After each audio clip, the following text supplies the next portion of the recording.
Welcome to another movie plot and enjoy the memories.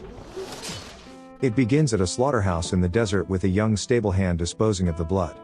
He's told to hide when a man arrives bringing the corpse of a score settled to the mistress. We see a flashback showing that the dead man was one of a gang of outlaws responsible for an attack on the visitor's wife. Nearby, the servant Slipknot meets with a religious gang led by his undead master Hool. Known as a Gallowwalker, the intelligent zombie mumbles through his sewn-up lips asking where the rest of Slipknot's crew is. He realizes he's been set up when seeing the remains of his former comrade nailed to a tree, as the mysterious gunslinger Aman reveals himself.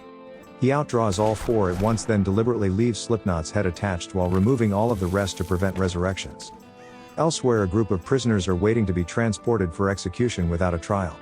Angel mentions how becoming a Gallowwalker's a fate worse than death, which the very mention of has the guards on edge. Another prisoner named Fabulos is also there for thievery but has a different fate ahead of him. Before the wagon arrives to transport them to the gallows, Aman shows up and kills all of the guards, allowing his new sidekick to escape. Having never met previously, the gunslinger simply needs help with his mission and rides off, being owed a life debt. Angel along with the rest of the criminals are left in chains to be recaptured and executed. They're transported to a small settlement with a large set of fresh gallows gracing the center. It's attended by a fair-skinned Christian conglomerate who listen to the devout Marshal Gaza preach about righteousness, until being called out by Angel, who recognizes him from attending a house of ill repute. Just then the settlement's attacked by the skinless Gallowwalker Kansa, who's currently lacking an exterior and chooses the albinos for their softness.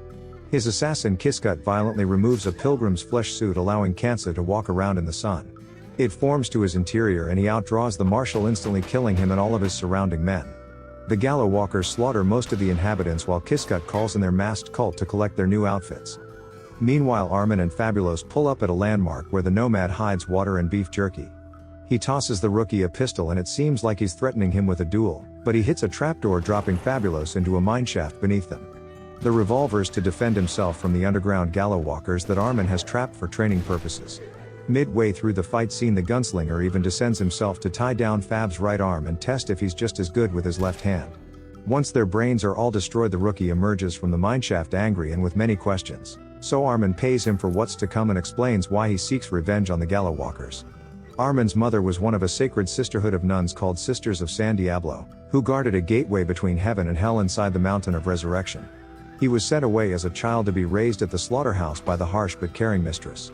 While there, he fell in love with Sueno and they planned to spend their whole lives together, until one day when Aman wasn't around, Kansa's gang stopped by and killed her.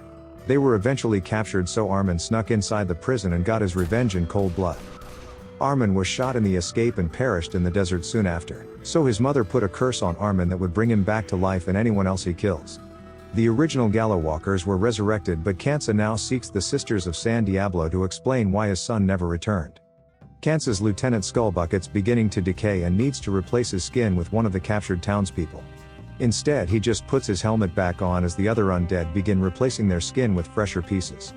Mosca maintains the corpse of Kansa's dead son and uses lizard parts for himself so that he only has to replace it every other week. They keep Angel alive to replace the son's flesh once they figure out how to bring him back, as Skullbucket delivers the priest who knows the location of Resurrection Mountain. He refuses to divulge the location of the sisters when suddenly Slipknot returns as part of Aman's plan. Now an immortal himself, he's brought back Hool's head in a bag and tells them where to find the gunslinger. Meanwhile, Aman and his sidekick return to the slaughterhouse where they tell the mistress to expect an attack. Fabulos's competitive nature sees him verse the kid in target shooting with a sling out back, but he's terribly humiliated as, like Aman, the young apprentice trains every day. Afterwards, while Aman's paying respects to his wife's grave, he gives Fabulos a weapon to protect himself from dangers like the snake by his foot. Sometime later, the mistress is drunk in light of the situation and needs help to the water to cool off, when Slipknot disguised as a goat attacks, but he's sniped by the gunslinger. The gang arrive in full force, so Aman saddles up and rides into battle to defend his homestead. At the house, Fabulos is ambushed from all directions but skillfully defends the slaughterhouse. He brains Gallowwalkers through their metal visors but is blindsided and mortally impaled by Skullbucket. The giant knocks the mistress unconscious and goes after the kid, who manages to avoid being caught, until Aman reaches them after killing everyone else and fights the undead lieutenant alone. He eventually catches him with a meat hook, causing them both to collapse through the floor into the kill chamber below.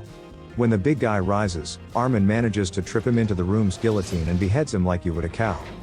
It only removes the helmet to reveal his almost completely decayed face, But as he charges the gunslinger, he lets the kid get his first kill with a lethal rock slung into the exposed brain. The only surviving Gallowwalkers have found the location that the priest revealed to be Resurrection Mountain. Kansa and his final two servants Kisscut and Mosca enter the hidden temple where he expects to resurrect his child. By now the severely wounded Fabulos is almost bled out from his wound, so Aman kills him to save him. He removes the bullets from his gun expecting a hostile reaction when the new Gallowwalker resurrects. After he comes to terms with being dead, they travel to the temple where Aman's mother sacrificed herself and the rest of the sisters to resurrect him, and find Kisscut guarding the entrance. Once decided what weapon they'll use, Aman agrees on a duel of pistols with the Jezebel, but she throws a knife, getting her blown away. When the gunslinger finds Kansa's boy planted on the top of Resurrection Mountain, he hallucinates Sueno being held hostage by Kansa, who he shoots, but it's just Angel and Mosca being used as a decoy so the rival can disarm him. Thinking that he's the final Gallowwalker and asking why his son never returned after Aman killed him, Kansa is greeted by Fabulos, who orders him to step back and have a fair duel. When one draws, they both fire, but the gunslinger's left unharmed, while Kansa misses his holster and drops to the ground with a bullet hole to his head. Aman reveals that his son didn't resurrect because he never killed him, and instead he took his own life in prison out of regret for what they did to his wife. He blows the dome off the dried up corpse and removes Kansa's head with a single pull. Afterwards, Angel seductively approaches the only surviving undead in the West. He thanks the gunslinger for everything as Aman returns to the slaughterhouse with the Gallowwalker's head in hand. And the movie ends.